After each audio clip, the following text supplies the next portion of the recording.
Bonjour à tous, c'est Valentin et aujourd'hui je voulais vous parler de Quentin Roucher. Donc Quentin Roucher en fait c'est une personne qui a mis des vidéos, donc il a téléchargé des vidéos de Lina qu'il a diffusées sur un blog euh, et donc Lina l'a attaqué en justice et lui demande environ 160 000 euros. Pourquoi je voulais vous parler de ça? Parce que déjà c'est une histoire qui me touche beaucoup en fait.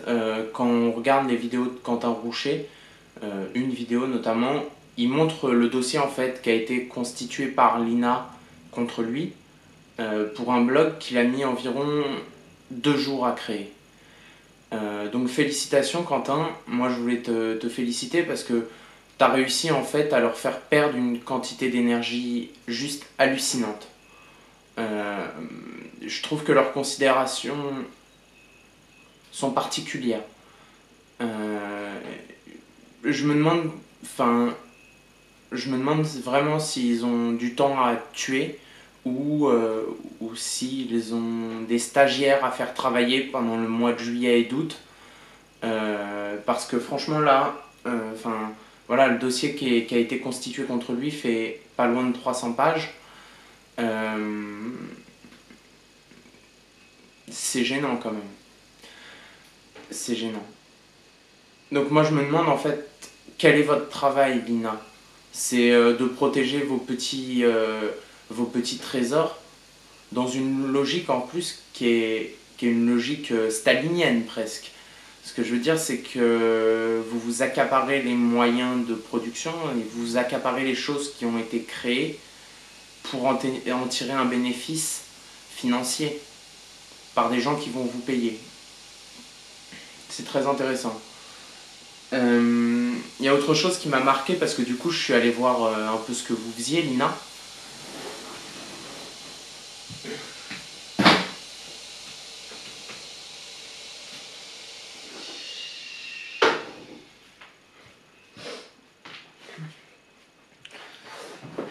Ouais, je me préparais un café parce que je vais en avoir besoin là. Je vais en avoir besoin, on va commencer les recherches sur vous. Donc vous vous êtes pas gêné hein, pour retrouver qui était ce Quentin Rocher. Vous le dites ouvertement que vous avez regardé son identité sur Facebook, etc. Sachez que vos identités sont aussi retrouvables sur Internet et qu'on sera amené à se parler. Voilà. Il n'y a aucune forme de menace ou de violence, mais, euh, mais on va se parler parce que vous êtes trouvable et que on va se parler. Donc sur votre site, en fait, il y a quand même beaucoup de personnes où vous revendiquez que vous êtes pour la recherche, pour le fait d'immobiliser en fait des bandes vidéo pour qu'elles soient encore disponibles dans le futur. Vous ne vous gênez pas pour enregistrer les sites internet ou les bandes. Je me demande en fait à quel moment vous demandez les autorisations pour enregistrer tous les sites internet que vous enregistrez par exemple, ou les images. Ou les artistes qui sont maintenant morts et à qui vous avez pris les œuvres. Non, tout ça pour dire qu'en fait vous êtes pour la recherche et ce genre de choses, euh, mais en fait vous êtes en retard. Dans le sens où aujourd'hui l'information se diffuse par internet. Vous pouvez voir, hein, il y a des documentaires Arte que vous avez sûrement dû télécharger pour les mettre sur Nina, qui parlent des trolls russes. Enfin, vous pouvez le voir, hein, l'information maintenant c'est par internet, c'est internet qui contrôle l'information. Et donc quand des personnes se proposent de diffuser en fait vos informations avec vos estampilles, votre marque, ça vous pose problème. C'est intéressant. C'est intéressant comme concept, surtout quand on voit en fait le prix auquel vous vendez la diffusion de vos vidéos. En fait, à part TF1, personne ne peut vous les acheter. Et on va creuser tout ça. On va creuser pour savoir si au Trésor TF1 paye les 1 500 € ou les je sais pas combien d'euros qu'il faut payer pour diffuser quelques minutes de vos vidéos. Mais moi je suis sûr qu'à TF1, quand ils vous demandent des images pour le 20h, je suis sûr que c'est gratuit. Euh, voilà.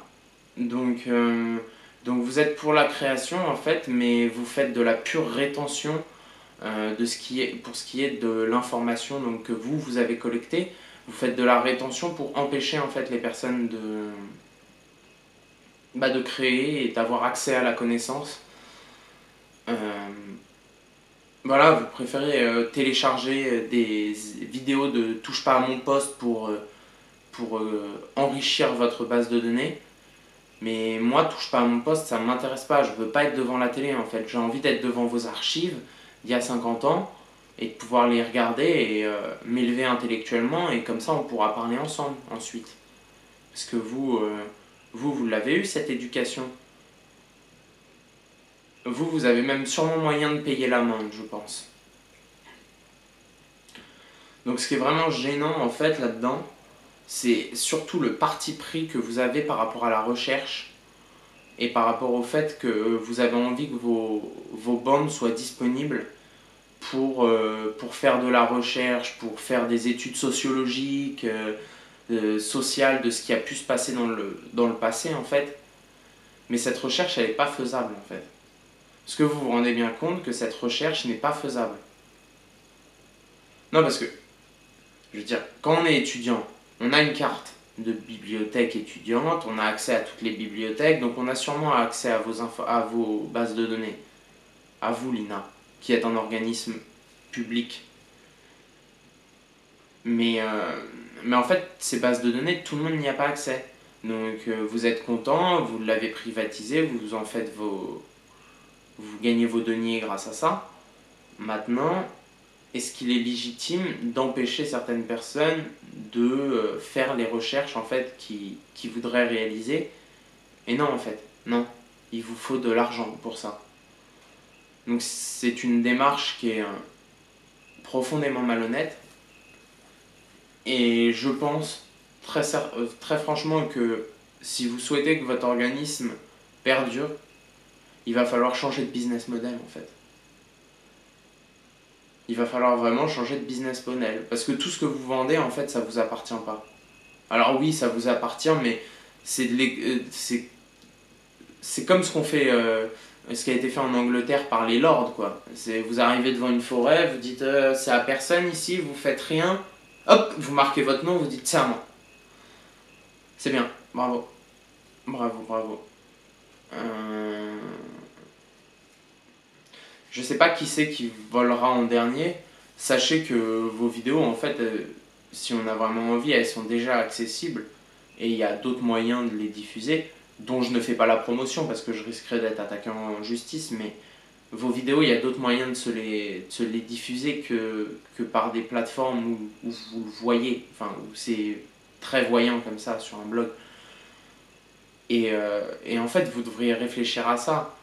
Vous dire que les personnes en fait qui ont envie de télécharger vos vidéos, c'est vos alliés et pas vos ennemis. Parce que combien il y a de personnes qui sont abonnées à votre truc là? Combien de personnes regardent les bandes de l'INA? Non, parce que, ok, il y a les universités qui sont abonnées, mais ça c'est parce qu'elles ont des subventions en fait. Est-ce que vous vous rendez compte que dans quelques années, c'est par... La télévision déjà risque de mourir, et tout va se diffuser par internet avec des créateurs et tout. Vous allez encore, enfin des créateurs indépendants sur des thématiques bien ciblées, le pro de la pêche, le pro de ceci, le pro de cela. Et vous allez continuer à enregistrer comme ça, au lieu d'essayer de, voilà, en fait c'est ça le problème. C'est que vous avez vu que des plateformes comme YouTube arrivaient et qui diffusaient du contenu. Et vous vous êtes dit, on va faire pareil. Mais pourquoi YouTube ça marche? YouTube ça marche parce que c'est foutu, c'est gratuit en fait. YouTube c'est gratuit. On vient pour se divertir. L'INA, vos vidéos, enfin en noir et blanc, tout ça, il y en a beaucoup qui ne viendraient pas pour se divertir, pour se vider la tête. Comme devant Touche pas à mon poste aujourd'hui par exemple. En fait, on vient sur vos vidéos pour s'enrichir intellectuellement. Sur YouTube aussi, on peut dire, mais bon. Mais en fait, le problème, c'est que vous avez déjà la légitimité, vous avez déjà les vidéos, vous avez déjà les contenus à succès. Donc pourquoi essayer d'être un diffuseur de contenu vulgaire et sans intérêt, là où vous pourriez vous placer comme la bibliothèque, en fait. Genre, vous pouvez être la source d'inspiration. Mais non. Au lieu de ça, vous voulez être dans un truc de bas étage. Voilà, tiens, tu veux...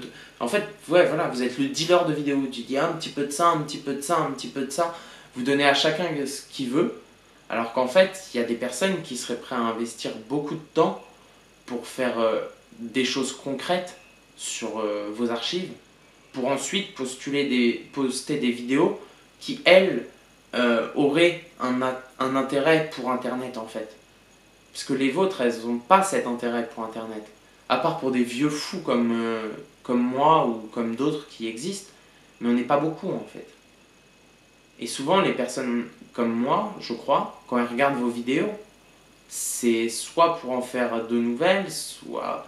Enfin, il y a un processus créatif derrière, en fait, souvent, je pense. Qui n'est pas forcément là dans le divertissement un peu vulgaire. Et voilà, vous vous placez comme le paysan, là où vous pourriez être Monsanto.